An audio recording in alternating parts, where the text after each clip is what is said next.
好，欢迎您回到新闻大白话的节目现场，我是钱子，介绍这1个小时的来宾。首先是国际政治专家赖岳乾老师，主持人好，观众朋友大家好，以及资深媒体人谢寒冰，主持人好，大家好。另外是退役少将厉正杰将军。钱子好，各位观众大家好。好，观众朋友，我们来看看杜特地哦，他在荷兰海牙这个地方，看起来有阴谋论哦，因为他的律师突然紧急的被送医，有人认为不单纯。我们先来看看呢，他的律师有说哦，他们会提供最强而有力的辩护，而且对于案件他们充满信心哦，可以让杜特地无罪被释放。可是另外一位律师梅迪亚，怎么搞的？在礼拜二当地时间哦，突然被救护车从海牙监狱的机构接出看起来精神状况啊各种的脸色都不太好，所以是有人开始动手了吗？网络上有很多很多的阴谋论那当然他们的律师团就说现在因为情况不是很适合，所以他们也没有透露更多了。所谓谣言满天飞，不只是在海牙，在菲律宾也一样我们看到菲律宾的网民就在那边讲啊，因为很多人在讨论嘛，就在讲 ICC 的法官如何那我们也可以看到呢，包括众议院多数党的副领袖奥尔特加就说，网络上这一些虚假讯息太多了而且对于法官攻击也很多那所以可能有些人就说令人羞愧包括像这样子的谣言，正面的、反面的、支持的、不支持的在菲律宾的国内已经造成了一股扰动人心惶惶。而我们看到有一些军人其实包括我们也可以看到呢他们也有特定的立场。先来看看这个，因为有很多的假新闻，很多的谣言很多正反的意见所以在菲律宾海军发言人的一项记者会里头，就有记者问他说有没有可能中国在这边做这个认知作战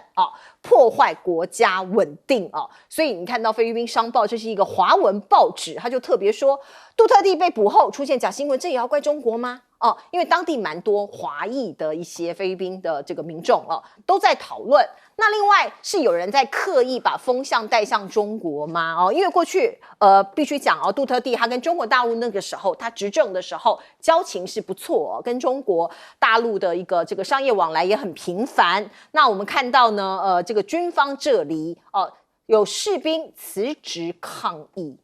我们看到包括这个有士兵辞职的消息传出来之后呢，菲律宾的军方就说我们要稳定军心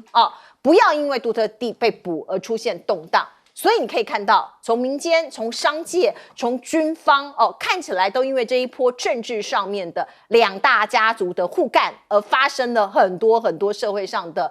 各种的延伸和各种的动荡。我们再来看看包括这个当地的一个警察局局长就是说警方我们会保持中立，大家放心因为像这样子的事情很容易就发生政变了。过去这个其实班班可考，所以小马可是现任总统就担心军变啦、政变啦，甚至变内战，那还得了？而小马可是到底是怎么想的呢？除了针对杜特地之外，我们看到他的副总统沙拉看起来也面临弹劾那沙拉就在跟父亲会面之后的记者会上面说我不后悔自己为国家所做的一切这是转述他爸爸的话，只要为国家工作，人民就可以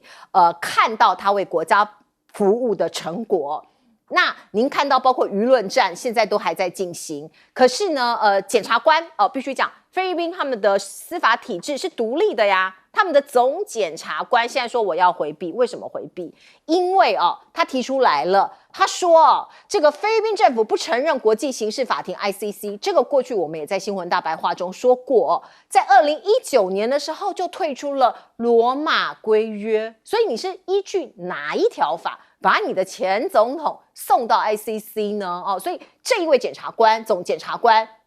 他回避了。可是外界就会讲说他有可能最后被免职，因为毕竟政治的影响是方方面面的。而另外呢，现在也在讨论说要不要冻结杜特地的资产，由反洗钱委员会来决定。菲律宾的这个家族政治真的是这个必须讲恶名昭彰不是你死就是我活。我们来看一个例子这个是发生在2009年蛮久之前的一桩案例在菲律宾南部的马金达瑙省的安帕图安镇。当地要做一个省长的选举，那有一个政治的豪族，就是他已经把持当地政治非常久，很有钱又很有势力的安帕图安家族。因为那个时候呢，有人有一个新兴的势力年轻的新星叫托托这个人他要出来选，于是呢，安帕图安家族这个老安帕图安痛下杀手。那当然后来因为证据不足，他没有被这个判刑确定。可是发生什么事呢？很可怕的是这个32名记者在内，一共58人包括省长候选人满古达图家族以及32名记者在内，共58人遭到选举对手就我刚刚讲那个当地的豪族屠杀。这个新闻我都还记得，很残酷，有点像是这个墨西哥黑帮杀人一样，50几个人呢包括记者全部把你屠杀，然后一起推到土里面埋起来，太残酷了那当然，我们看到老安帕图安那个时候有恐吓嘛，说你敢登记参选，我就怎么样怎么样，对你不利。可是最后我必须讲最后这个有人被逮捕入狱，被这个判终身监禁。而这位托托虽然他的太太遇难，家破人亡，可是他还是坚持参选，成为新的省长那他们就被判终身监禁。提这个例子是告诉你菲律宾的家族政治有多么的可怕，有多么的惨烈。来请教彬哥，杜特地这个问题，当然现在就是各方都在角力当中。那当然，他的律师看起来是很有自信、很有把握。可是海牙法庭毕竟不是完全他能够操纵，这是西方在操纵的一个地方，所以真的有这么顺利吗？我是存疑的。只是海牙法庭自己必须去考虑，就是如果他对杜特地判得太极端的话，那对菲律宾国内会造成严重的政治效应，甚至可能会引发菲律宾直接内战。我觉得这是海牙法庭必须要去考量的。那只是小马可斯这个操作真的是很糟糕啊！为什么糟糕？因为他现在把这个检察官把他免职了，可是这个检察官其实讲的是对的，为什么？因为他们早就已经退出罗马规约了，所以你居然退出罗马规约，表示你根本就不承认 ICC 有执法权。那在这种状况下，你小马可斯怎么会动用菲律宾的警力把这个杜特地直接抓去呢？然后直接把他送到这个海牙法庭去呢？然后更糟的就是，现在他们还要用洗钱委员会先去冻结杜特地家族的资产，这个很摆明的就是故意的嘛，找这个借口就是想要削弱杜特地家族的势力。因为说真的，你们自己都退出罗马规约了，那海牙法庭怎么审，跟你菲律宾国内根本一点关系都没有，你怎么可以用这个理由去冻结杜特地家族的资产？那我是觉得小马可斯要做这些动作的时候，恐怕自己也要仔细去思考，因为这个动作一点处理不好，我觉得会直接爆发菲律宾内战。实际上，现在杜特地那边已经群情激愤，很多他的支持者、民众都已经走上街头，那甚至很多人已经在讲说，干脆直接就跟小马可斯他们直接兵戎相见就好。所以我觉得情况现在是越闹越僵这个真的是要很审慎的小心去处理这个事情。那当然，现在菲律宾政府为了灭火，也就是到处乱灌，反正都是人家的假消息，都是人家故意在煽动。那甚至不惜说，你看全世界政府都会用这一招嘛，境外敌对势力在那边操弄，就是这样子啊。所以世界怎么看得到台湾的车尾灯，对不对？大家都要学台湾这样干。可是问题是，这样干有没有用？因为菲律宾的社会是一个很极端的社会。当初我们也都知道，杜特地虽然他的手段其实在一般现代社会标准看起来是非常残酷、直接，而且很多东西是未经审判的。可是那个在菲律宾确实是有效。讲实在话，至少在杜特地任内，菲律宾的贩毒相关这些东西是有被遏制住。所以在这种状况下，你要以西方国家的标准直接去判断菲律宾国内的一些事物，恐怕我觉得这会有点失之偏颇。2009年发生那个事情，那真的是非常可怕，因为当时我还在当新闻记者。当时呢，发生什么状况呢？就是这些人是走在路上，光天化日走在路上，直接狭路相逢，然后就直接全部被屠杀。屠杀完之后，全部把他埋到坑里头去，而且还包括30几个记者。对，我管你什么，因为记者让你走漏出去，让你报道不是更糟？对，我干脆全部把你歼灭掉，就是这样子。所以那个手段是非常恐怖、非常残忍的。那你以为经过了10几年之后，菲律宾现在有比较好吗？未必哦。你要知道，菲律宾尤其明达纳尔那边还是有很多武装组织啊，这些东西还在那边呢。所以菲律宾是一个随时都有可能出现武装政变，甚至内部内战的这样的一个状况。那这样一个错综复杂的社会，经得起这样重大的这样政治斗争吗？我觉得美国跟小马可仕都要谨慎处理，因为一个不谨慎，真的菲律宾这边就大概乱成一团。真的，现在整个菲律宾就像压力锅一样，这个火万一一点，它就爆了。因为这一次的行动，小马可仕的这个行动，很明显的是一个政治斗争因为所有人都看得很明白嘛，它不是一个司法的案件，它是一个政治的案件。所以大家都在质疑，就是说国际刑事法院国际刑事法庭是一个司法机构吗？还是政治机构他的法官有经过怎么样的一个客观标准的司法官的特考或是考试来取得任命吗？还是说这个签约国他们的国家里面签约国里面自己选派人来担任这个法官那另外一个部分里面就是不参加的或是参加以后退出的国家，不参加的你怎么可以来审判他呢？因为我们都清楚的知道，国家主权原则是神圣的、不可侵犯的，是绝对的你没有任何一个机构可以超越一个国家的主权。在联合国里面，也就2个机构具有执法权，也就是有真正有力量。一个就是安理会安理会的决议它有执行力。另外一个就是这个 WTO 就是我们看到了，也就是说，当 WTO 做了决定以后，它有执行力。可是问题就在于，不管是安理会也好，或是 WTO 也好，对于大国基本上来讲也都无责。那因此我们很清楚的了解，一般来讲，在联合国或者是在于各个组织都对于小国它是具有约束力。可是问题就在于，国际刑事法院根本就不是联合国底下的一个组织嘛，它不是联合国的组织，然后把它称之为国际刑事法院。那因此，菲律宾说我以前有加入，但是我后来退出。那因此我退出以后，你的管辖权就不基于我之上了，你的管辖权是。那我2019年退出，你现在2025年你竟然逮捕我的国家前元首，那这个我们没办法接受。所以他们的总检察长认为，这个你的国际刑事法院，你不是法院，你只是一个政治机构，你怎么可以凌驾在我的国家主权之上？那这个当然，当他做这个表态以后，就得罪了小马可仕了嘛。小马可仕的爸爸，大家都知道，老马可仕是既贪渎又残忍，而且他还杀害了艾奎诺二世。艾奎诺二世当时在台湾受到保护，我们这边的情治机构很清楚的知道，老马可仕要杀掉他，还特别劝他说：“你不要回菲律宾，你回菲律宾你会被杀。”但是这位政治人物他坚持要回菲律宾去推动民主运动，结果他搭华航，我们说我们只能保护你，就是保护你到华航，但是你一旦下飞机以后，我们没办法保护你。结果他一下飞机就被在机场当着大家的面、记者的面就被杀害了。大家都知道是小马可仕的爸爸老马可仕所杀。现在他的儿子在美国有司法官司，大家也都合理的推断他跟美国有暗中的交易，然后大家也都合理的推断他从跟杜特地联合起来的一个家族的政治，然后到分手，那这个跟美国有直接的关系。其实这个举世皆知的一个公开的秘密。那这样的一个情形下的时候，这2个家族的绝对的撕裂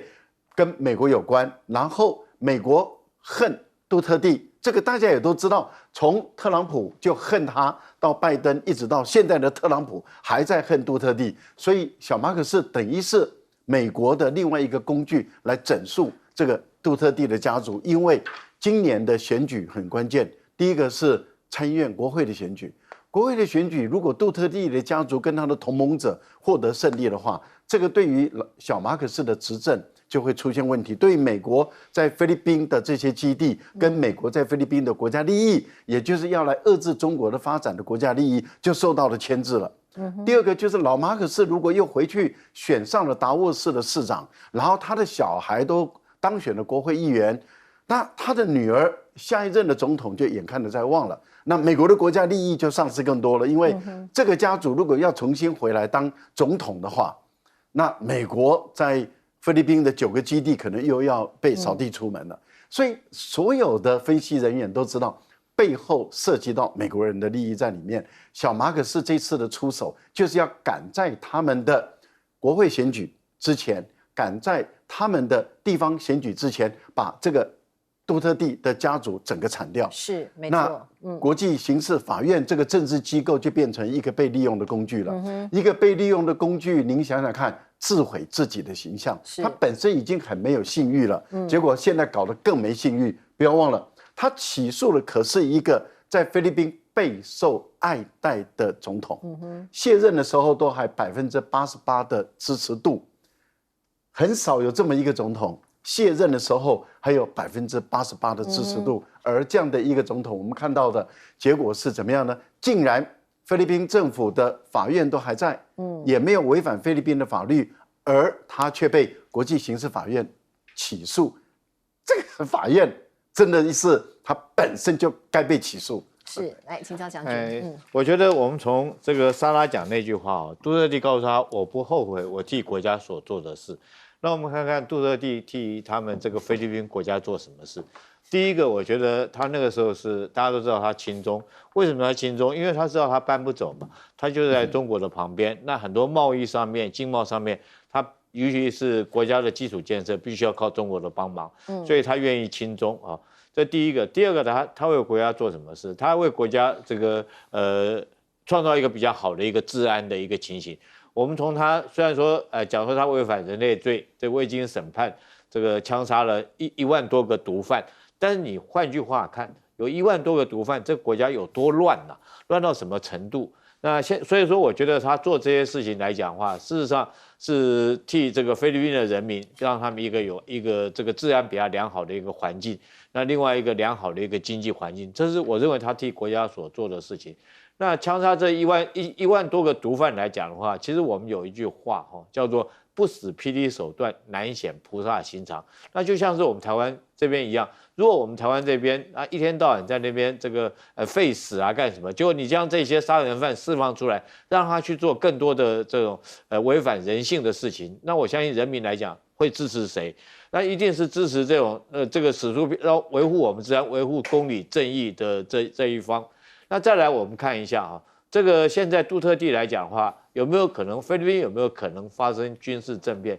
大家要知道，军人来讲的话，其实大家不要以为说军人是要保持这个中立是绝对没错，政治上要保持中立，但军人不代表说他只是一个机器而已，他心里头也有他的思想，也有他的想法。那我们看一下菲律宾的军心在什么地方？什么叫做军心？军心来自3点，就是军人的3信心。哪3信心呢？第一个对长官的信任，然后长官对部属的信任，还有自己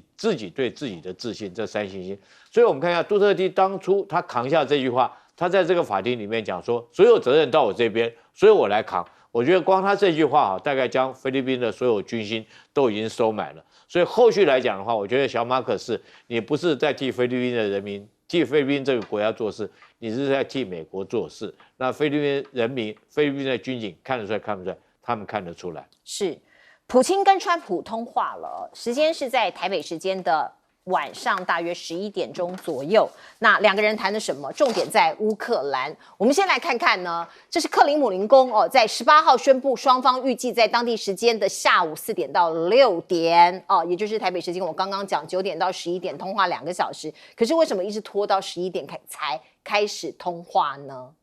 原来是这个普京让川普哭等，给他下马威。我们先来看看呢，普京是怎么做的他刻意在要通话前跑去外面参加一个工商论坛我要开会啊，我要去演讲啊然后呢，在这个论坛上面，你看主持人还看看手表说，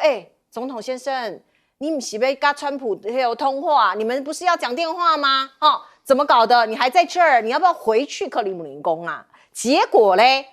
这个我们看到呢，包括这个普京是一派轻松的说，那是他的事啊，关我什么事？我们来看看。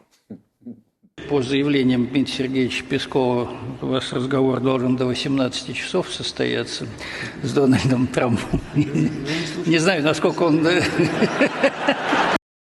所以你看到呢，底下就发出了一阵热烈的笑声跟掌声哦。某种程度他是要给美国人一点颜色瞧瞧哦。现在哦，普京看起来是占上风，可是哦，川普吃了这个牌头，他会不会反击呢？你看看川普是怎么对待其他国家的领袖的，包括前一阵子马克宏不是去白宫吗？他就被安排坐在川普的边边的桌角。你看马克宏的脸看起来有一点这个不是很开心哦，旁边是这个他的副总统 Vance， 所以你看他两个人这个大喇喇的坐，脚还张开开的，可是马克宏像个小媳妇一样哦。那我们看到川普跟普京这90分钟的通话，当然非常重要。有做出什么样的决议呢？我们看到对外宣布是这样子的哦，说是两方同意换俘哦，就是俘虏，以及针对乌克兰的能源设施停火30天，包括乌克兰的这些发电设施啊，你这个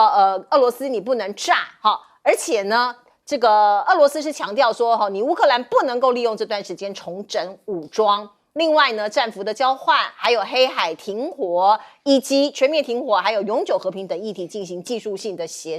议协商。可是细节是什么？其实我们记者知道的非常少。我们先来看看这个对话哦，已经可以对外公布的部分是，普京提出防止冲突进一步升高的关键条件。是你美国要停止对基辅提供外国军事援助以及情报共享，这是乌克兰最重要可以撑到现在的关键中的关键。可是今天川普被记者问到的时候，他说没有啊，我们没有讨论这个啊，什么切断援助哦，这个停止情报共享，他否认哦，所以到底谁说的是对的，我们也不知道。CNN 说川普被唬了啦，被这个对不起，川普被普京给唬了，也就是说美国人被俄国人给耍了。你能源设施断火、停火，就断了乌克兰最猛的火力，所以俄罗斯是得了便宜还卖乖。所以两个人第一个阶段的外交交手，看起来不管是美国媒体还是外国媒体都认为是俄罗斯胜。那我们再来看看呢，这个美国的中东特使就说，美俄将在这个月的23号在沙特阿拉伯就乌克兰的问题举行会谈。可是现在不管美国胜还是乌克兰胜对不起，不管是美国胜还是俄罗斯胜，其实最惨的还是乌克兰，真的很惨呐。泽伦斯基质疑普京拖延谈判可是你质疑也没有用，你根本没有发话权。那两个人才讲完电话美俄两大国通完电话你乌克兰又被空袭了，所以泽伦斯基就说，这个就是拒绝停火协议呀。所以你可以看到小国的悲哀就在这里更进一步，你看讲的多么的赤裸裸，这是俄罗斯的前总统梅德韦杰夫，他直接讲直接讲你乌克兰就是在餐桌上被待宰的羔羊。他说餐厅里头只有俄罗斯跟美国人，两个人坐在餐桌前拿着刀子跟叉子，菜单有什么呢？清淡开胃菜、布鲁塞尔橄榄菜讲的是欧盟，英式炸鱼薯条，还有巴黎公鸡，英国还有你法国。主菜是谁？基辅风味的炸肉排。主菜就是乌克兰，乌克兰就是一个待宰的羔羊，要变成肉排，被美国跟俄罗斯切下来吃的好好享用大餐，很残酷，很残忍，可是这是大实话。而另外我们看到呢，川普砍了乌克兰的儿童追踪计划他们有这样子的一些钱的一些这个计划，可是被砍了所以呢过去可能有一些 NGO 的人员对于3万名被带离乌克兰儿童的重要资讯还有空中影像这个卫星影像都会不见那有人就批评这可能是帮普京洗战争罪。而另外我们看到呢，中国可能未来也有角色因为波罗的海国家现在非常紧张，所以波罗的海3小国像是立陶宛国防部就宣布说包括波兰在内要申请退出禁用人员杀伤地雷的渥太华公约。什么意思？万一真的发生什么事情，我们要布雷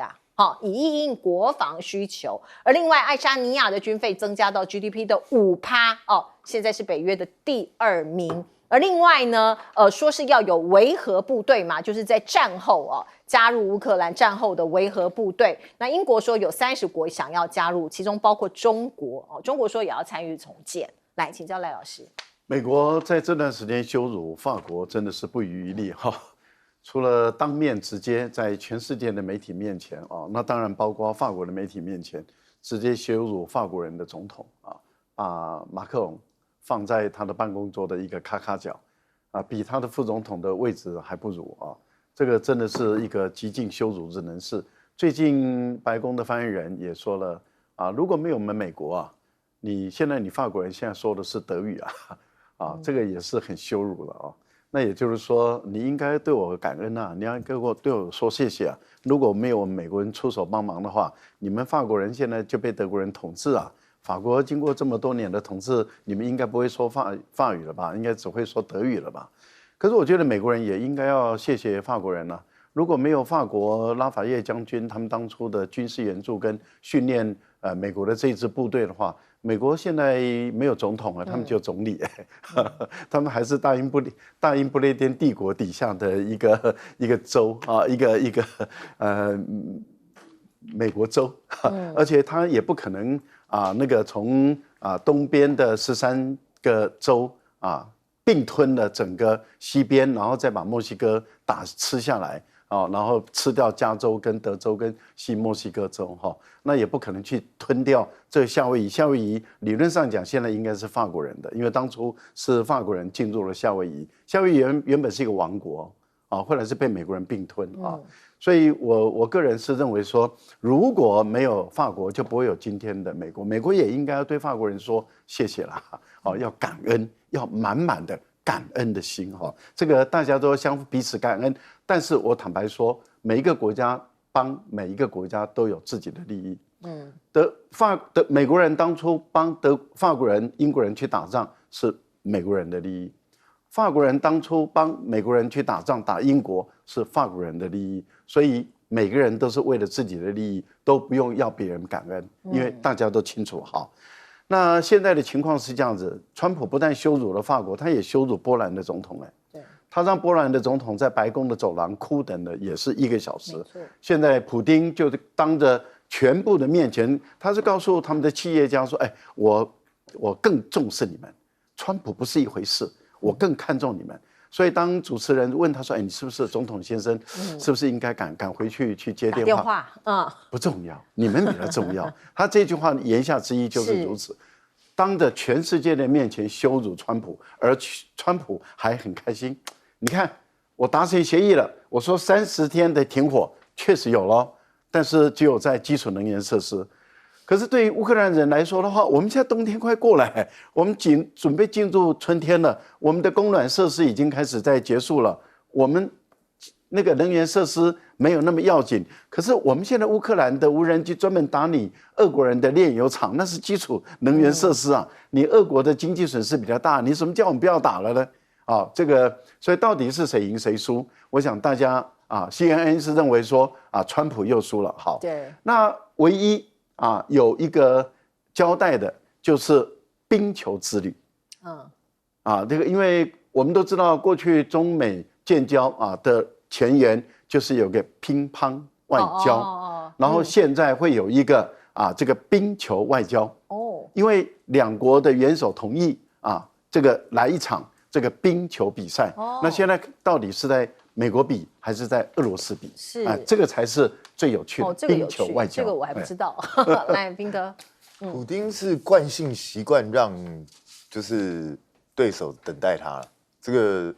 过去已经族繁不齐备载了，几乎每一个领袖他都让对方等过，连安倍晋三这种算是大国的领袖，他让他等了3个小时，所以川普等1个小时算很给面子了。讲实在话，目前我看了这么多国的领袖跟普丁会面，他唯一没有让对方等的是谁？你知道？习近平。习近平他没有让他等，所以其实我觉得普丁就是他很明显嘛，我有求于你的时候，我就会准时。那如果我现在我认为我站在相对优势的时候，你就慢慢等吧。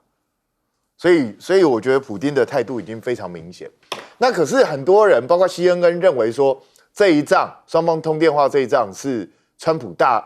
大败特败，我一点都不觉得，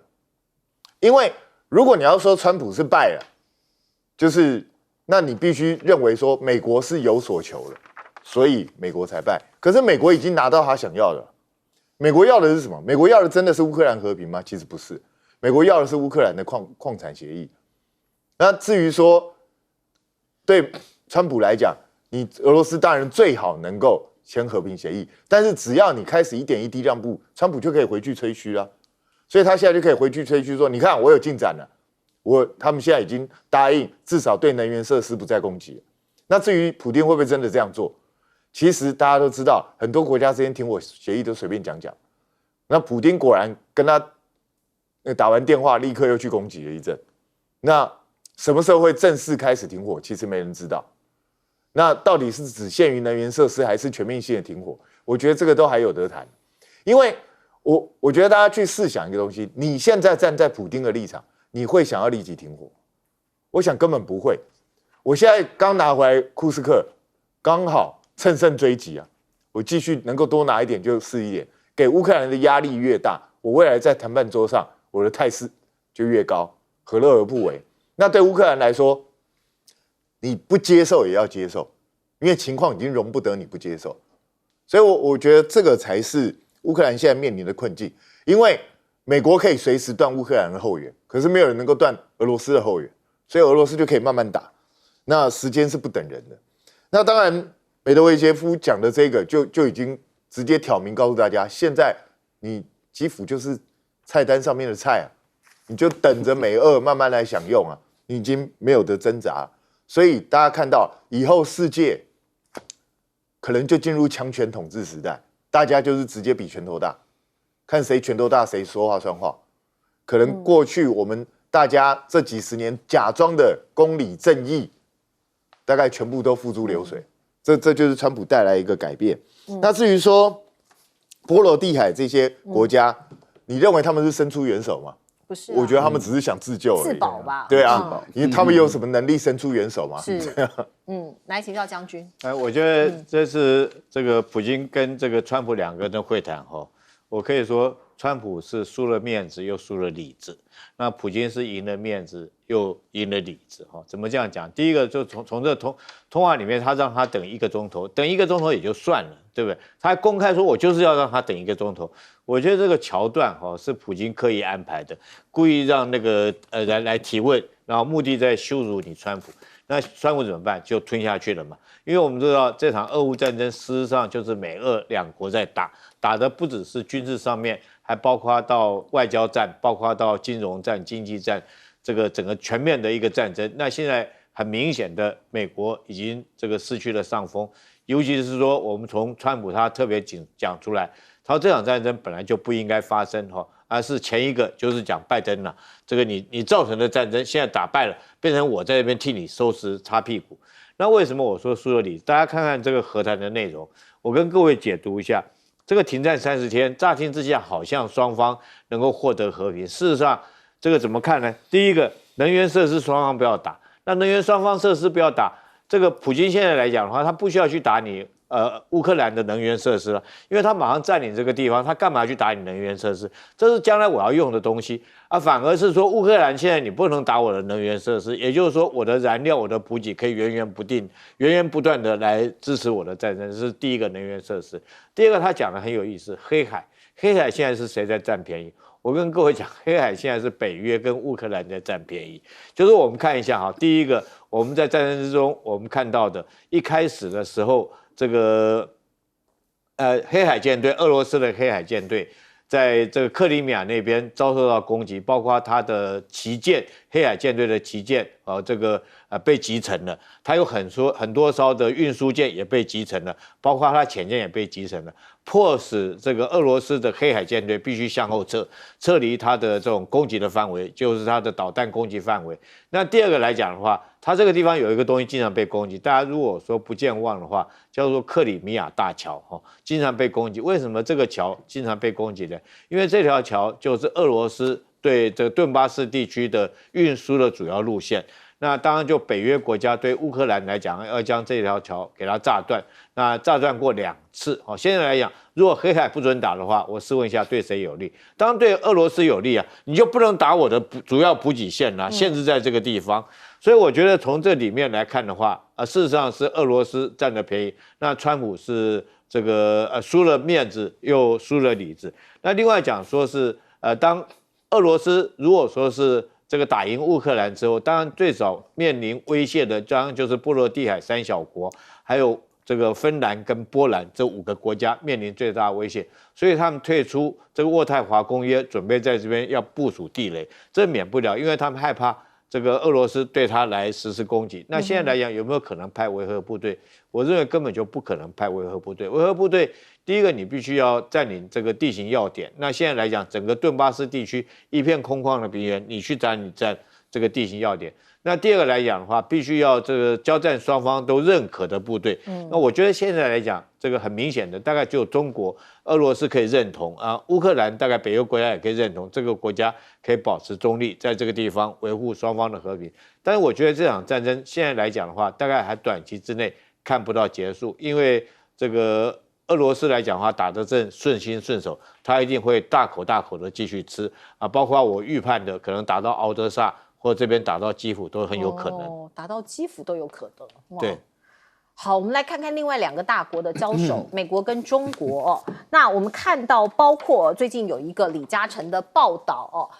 这是3月份香港首富李嘉诚家族的长江和记实业公司把大部分的港口资产出售给美国资产管理公司贝莱德所以《华尔街日报》就报道说，习近平对这件事情很生气认为李嘉诚你违背北京的利益。另外一方面，北京也担忧，如果采取重大的行动来阻止交易，可能会让中美关系更加恶化这个是来自于《华尔街日报》的内幕报道。所以，习近平是不是对李嘉诚不爽呢？你看到这个照片中间就有一个裂痕。不过，李嘉诚他还在继续卖据说啦，他打算再把全球的43个港口，因为他其实过去这个很多地方都是他的那打算卖给美国的商人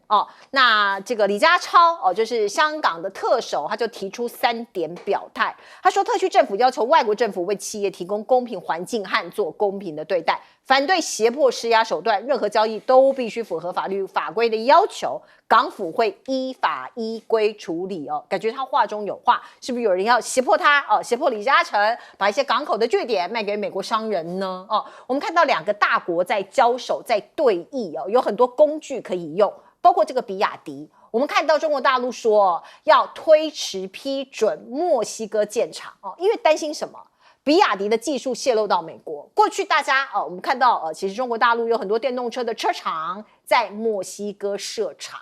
那如果说卖去美国的话，关税还有运输的成本都比较低。可是现在呢不一样咯北京现在优先考虑比亚迪在参与“一带一路”的国家展开相关的项目如果你是“一带一路”的国家我可能在你这边作为技术啦，或者是生产的那样的这个基地。那我们再看到呢，现在有很多的美国肉商据说有上千家现在有一点陷入两难陷入一个窘状，因为2020年美中有第1阶段的贸易协议嘛，里面呢中国其实有美国肉品的工厂的输出的注册资格，因为他们会去审核就是你这个 quality 各方面都可以的，你可以输这个你们的产品就是肉品到中国来。那现在这个 license 已经没了，已经失效了嘛，4年嘛，所以现在有1000多家工厂在昨天前天已经失效了，他们想要继续卖东西给中国可是现在卡在那里无法卖所以这个损失会多少？50亿美元对于美国的农民畜牧业又是一项打击。而另外，因为美国的贸易战，我们看到连好事多也扛不住，继沃尔玛之后呢，传向中国供应商要求降价，引发恐引发审查。什么意思？因为如果你关税高，那我沃尔玛我可能经营不下去所以你提供给我的这些小商品，你中国的商人我要求你降价所以中国大陆现在官方已经关注了这件事情了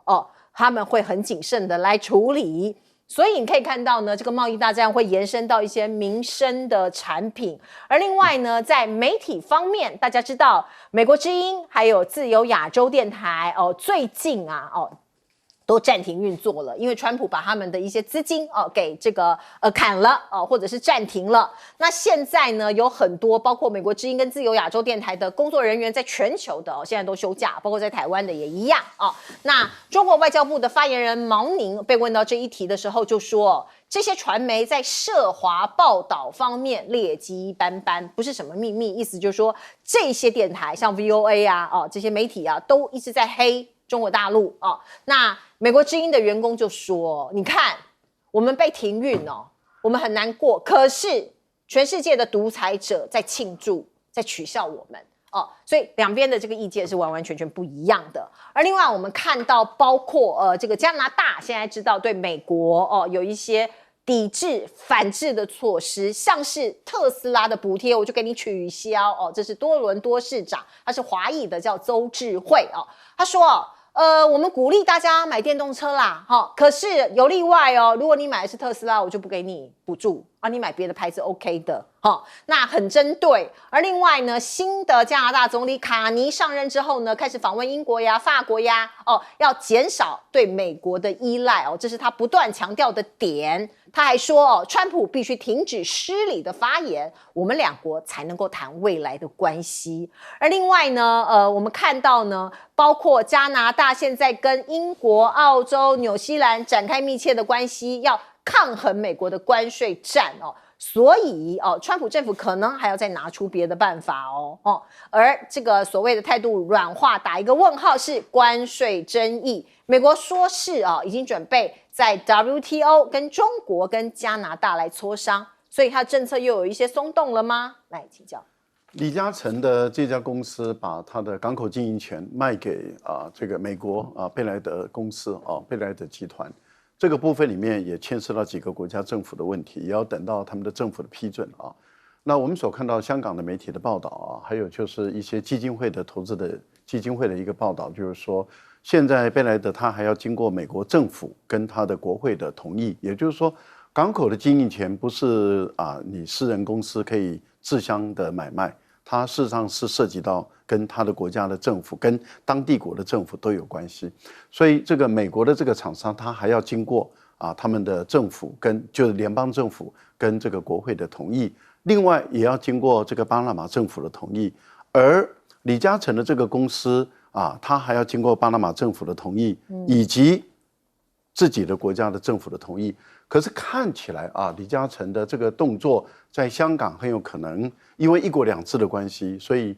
他相当有可能这个和记就是和记港口公司，因为它是登记在新加坡这边，但是母公司是这个长江和记。那这家公司本身有没有？应该看起来是没有跟中央政府报告。那有没有跟香港政府报告？这个我们就不确定了，因为看起来李家超很有可能是后知后觉，那这个问题就比较大了。现在大陆已经派出代表团进入巴拿马，因为他要跟巴拿马政府来沟通，那巴拿马政府是有权利阻止这批交易的，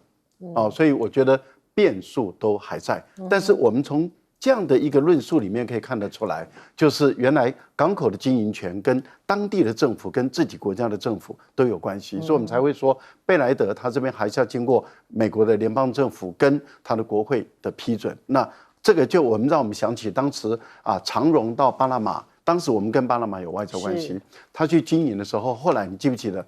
蔡英文还特别到巴拿马去，记得。那这个是代表说政府之间的一个立场。我觉得李嘉诚在这个部分里面有没有跳过香港政府？我觉得这个是值得大家探讨的。另外一个问题就在于他的时间谈的时候是1996年，成交的时候是1997年，那个时候。香港还没有回归还是英国政府时代。对，而且呢，它是透过新加坡的政府，那么到巴拿马去经营的。所以我觉得在这个部分也还有很多的探讨的空间，还有很多的疑虑跟空间。来，我们进一下广告。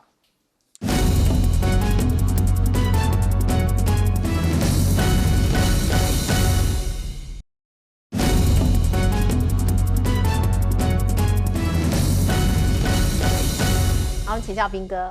我觉得美中贸易战现在开始已经走入一些，我们终于探触到一些比较细节的东西了。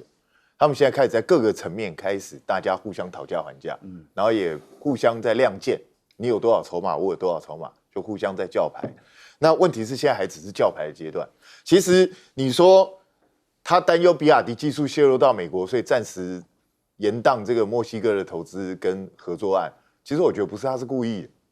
他就是先看看你们那边到底因为你要知道，不是只有美国要对中国大陆增加关税，墨西哥也要。对，因为美国威胁那个墨西哥说，你去增加中国大陆关税，我就不增你的关税啊。所以他也要看墨西哥你到底对我什么态度啊？哎，不要到时候我大举投资你，结果你还弄我，对不对？我为什么要做这种事？所以大家现在都互相在试探对方的底线，所以我觉得这还要一段时间慢慢扯。那但是呢，我觉得川普做错了一件事，就是他一开始大概有点得意忘形，就是口出狂言，去对格陵兰的主权去大放厥词，去对加拿大的主权大放厥词，这是他做的最糟糕的部分。因为他这两个东西讲出来之后，现在是全世界对美国都产生非常严重的不信任感，包括前2天丹麦总理不是来台湾的时候，是前丹麦总理直接当着赖清德的面，直接就讲美国现在已经不是我们的盟友，好像不太可以信赖。所以这个其实是让美国跟这些还追随美国人处在一个非常尴尬的境地。那卡尼讲的东西，我觉得是很正确的不要说什么经济不经济了，今天你直接要弄我国家的主权了，我还跟你经济不经济，对不对？所以我觉得卡尼的做法是对的所以我个人认为，川普最好的做法就是以后不要再提加拿大，不要再提格陵兰这些东西。你要打贸易战就专心贸易战，不要再去扯到主权的问题。如果这样子，就不是川普了，他就是喜欢这样搞。好，我们进一下广告。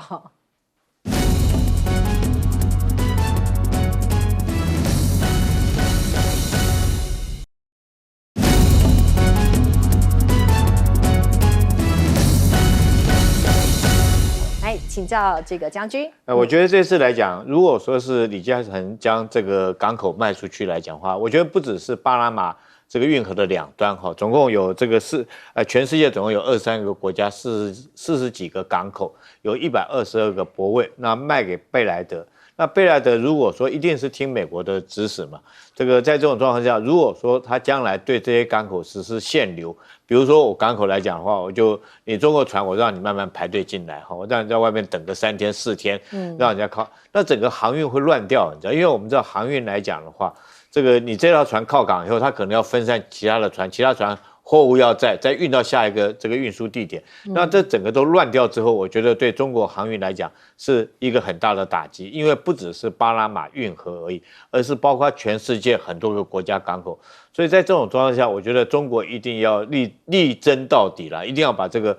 那现在来讲还有没有机会？我觉得还有机会就像是赖教授刚刚所讲的，必须要各个国家的这种同意之后，你才可以买卖。那第二个来讲，他们现在签这个约并不是卖掉，那生效时间还要到7月份才生效，还有100多天的时间让中国来做这方面做努力。